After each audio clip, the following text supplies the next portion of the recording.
Hello and welcome back to Coraline. Today we are starting chapter 10.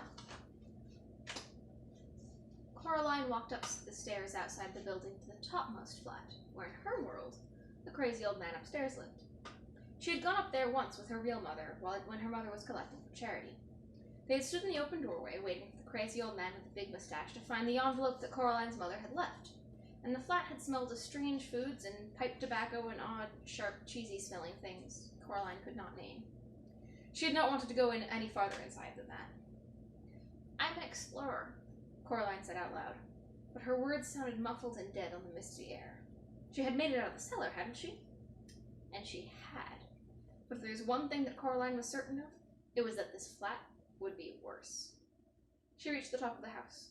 The topmost flat had once been the attic of the house, but that was long ago. She knocked on the green-painted door.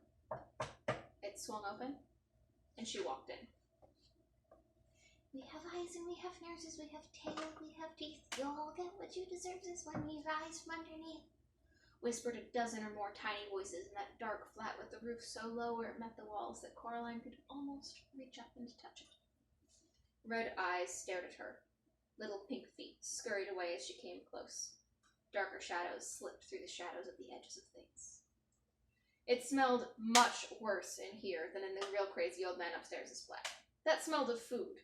Unpleasant food to Coraline's mind, but she knew that was a matter of taste. She did not like spices, herbs, or exotic things. This place smelled as if all the exotic foods in the world had been left out to go rotten. There's a picture on this page. Right there. "Little girl," said a rustling voice in the far room. "Yes," said Coraline. "I'm not frightened," she told herself, and as she thought it, she knew that it was true. There was nothing here that frightened her. These things, even the thing in the cellar, were illusions, things made by the other mother in a ghastly parody of the real people and the real things on the other end of the corridor. She could not truly make anything, decided Coraline. She could only twist and copy and distort things that already existed. And then Coraline found herself wondering why the other mother would have placed a snow globe on the drawing room mantelpiece, for the mantelpiece, in Coraline's world, was quite bare. And as soon as she had asked herself the question, she realized that there was actually an answer. Then the voice came again, and her train of thought was interrupted. "Come here, little girl. I know what you want, little girl." It was a rustling voice, scratchy and dry. It made Coraline think of some kind of enormous dead insect. Which was silly, she knew. How could a dead thing, especially a dead insect, have a voice? She walked through several rooms with low, slanting ceilings until she came to the final room. It was a bedroom, and the other crazy old man upstairs sat at the far end of the room in the near darkness, bundled up in his coat and hat. As Coraline entered, he began to talk. "Nothing's changed, little girl," he said, his voice sounding like the noise dry leaves make as they rustle across a pavement. "And what if you do with everything you swore you would? What if you do everything you swore you would? What then? Nothing's changed. You'll go home, you'll be bored, you'll be ignored. No one will listen to you, not really listen to you. You're too clever and too quiet for them to understand. They don't even get your name right. Stay here with us," said the voice from the figure at the end of the room. "We will listen to you and play with you and laugh with you. Your other mother will build whole worlds for you to explore and tear them down every night when you're done. Every day will be built better and brighter than the one that went before. Remember the toy box? How much better will the world be built just like that and all for you? And will there be gray, wet days where I just don't know what to do and there's nothing to read or to watch and nowhere to go and the day drags on forever?" asked Coraline. From the shadows, the man said, "Never." "And will there be awful meals with food made from recipes with garlic and tarragon and broad beans in?" asked Coraline. "Every meal will be a thing of joy," whispered the voice from under the old man's hat. "Nothing will pass your lips that does not entirely delight you." "And could I have day-glow green gloves to wear and yellow Wellington boots in the shape of frogs?" asked Coraline. "Frogs, ducks, rhinos, octopuses, whatever you desire. The world will be built new for you every morning. If you stay here, you can have whatever you want." Coraline sighed. "You don't really understand, do you?" she said. "I don't want whatever I want. Nobody does. Not really. What kind of fun would it be if I just got everything I ever wanted? Just like that, and it didn't mean anything."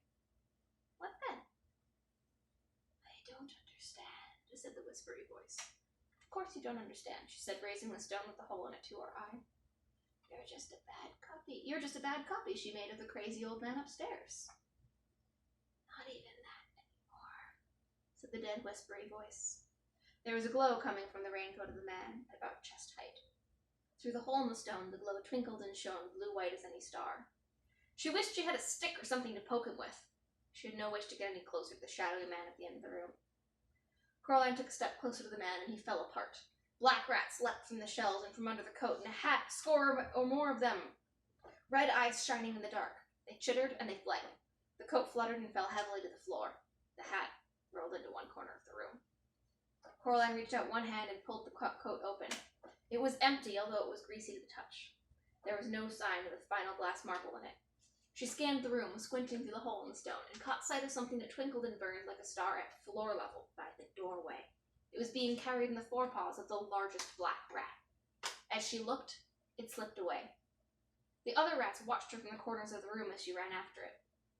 Now, rats can run faster than people, especially over short distances, but a large black rat holding a marble in his two front paws is no match for a determined girl, even if she is small for her age, moving at a run. Smaller black rats ran back and forth across her path, trying to distract her, but she ignored them all, keeping her eyes fixed on the one with the marble, who was heading straight out of the flat, towards the front door. They reached the steps on the outside of the building. Coraline had time to observe that the house itself was continuing to change, becoming less distinct and flattening out, even as she raced down the stairs. It reminded her of a photograph of a house now, not the thing itself. Then she was simply racing pell-mell down the steps in pursuit of the rat, with no room in her mind for anything else, certain she was gaining on it. She was running fast. Too fast, she discovered, as she came to the bottom of one flight of stairs and her foot skidded and twisted and she went crashing onto the concrete landing. Her left knee was scraped and skinned. In the palm of one hand she had thrown out to stop herself was a mess of scraped skin and grit. It hurt a little, and it would, she knew, soon hurt much more. She picked the grit out of her palm and climbed to her feet, and as fast as she could, knowing that she had lost it was already too late, she went down to the final landing at the ground level. She looked around for the rat, but it was gone, and the marble with it. Her hand stung where the skin had been scraped, and there was blood trickling down her ripped pajama leg from her knee. It was bad as the summer that her mother had taken the training wheels off Coraline's bicycle, but then, back then, with all the cuts and scrapes, her knees had had scabs on top of scabs. She'd had a feeling of achievement. She was learning something, doing something she had not known how to do.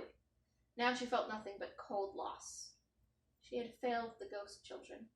She had failed her parents. She had failed herself. Failed everything. She closed her eyes and wished that the earth would swallow her up. There was a cough. She opened her eyes and saw the rat.